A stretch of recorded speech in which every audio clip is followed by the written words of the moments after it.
بسم اللہ الرحمن الرحیم۔ دور حاضر میں مال حلال اور حرام کی طرف توجہ نہ دینا کسی حد تک رائج ہو چکا ہے، چاہے وہ سود کی صورت میں ہو یا لوگوں کو فریب دے کر ان کا مال ناحق کھانے کی صورت میں، چاہے خمس نہ دینے کی صورت میں ہو یا مہنگائی کی صورت میں۔ اسی وجہ سے صوم و صلاۃ کا پابند ہونے کے باوجود بعض لوگ مختلف مسائل اور مشکلات میں گرفتار ہیں اور معاشرہ دن بدن ابتر صورتحال کا شکار ہوتا جا رہا ہے۔ مال حرام کے چند خطرناک نتائج یہ ہیں۔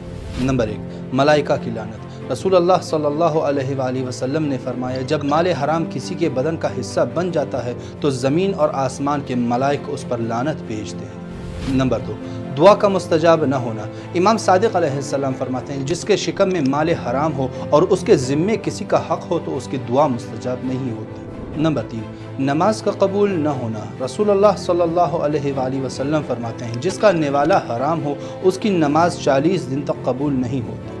نمبر 4، امام وقت کی مخالفت کرنا۔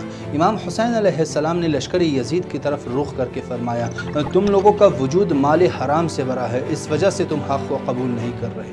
نمبر 5، حوض کوثر سے محرومیت۔ امام علی علیہ السلام نے فرمایا، حرام مال کھانے والا حوض کوثر سے محروم رہے۔ نمبر 6، عبادت کے آثار سے محرومیت۔ رسول اللہ صلی اللہ علیہ وآلہ وسلم نے فرمایا، حرام مال کھانے والے کی عبادت ایسی ہے جیسے ریت پر عمارت تعمیر کرنا۔ جس طرح ریت پر عمارت تعمیر کر کے اس سے فائدہ نہیں اٹھایا جا سکتا، بالکل اسی طرح حرام کھانے والا عبادت سے فائدہ نہیں اٹھا سکتا۔ نمبر 7، اہل بیت کی دوستی سے محرومیت۔ امام علی علیہ السلام فرماتے ہیں، حرام مال کھانے والا ہمارا دوست نہیں ہو سکتا۔ نمبر 9، رسول اللہ کی شفاعت سے محرومیت۔ امام علی علیہ السلام فرماتے ہیں، حرام کمانے والا رسول خدا کی شفاعت سے محروم رہے گا۔ نمبر 10، جنت سے محرومیت۔ رسول اللہ صلی اللہ علیہ وآلہ وسلم نے فرمایا، جس کا وجود مال حرام سے تشکیل پایا ہو جنت اس پر حرام ہے۔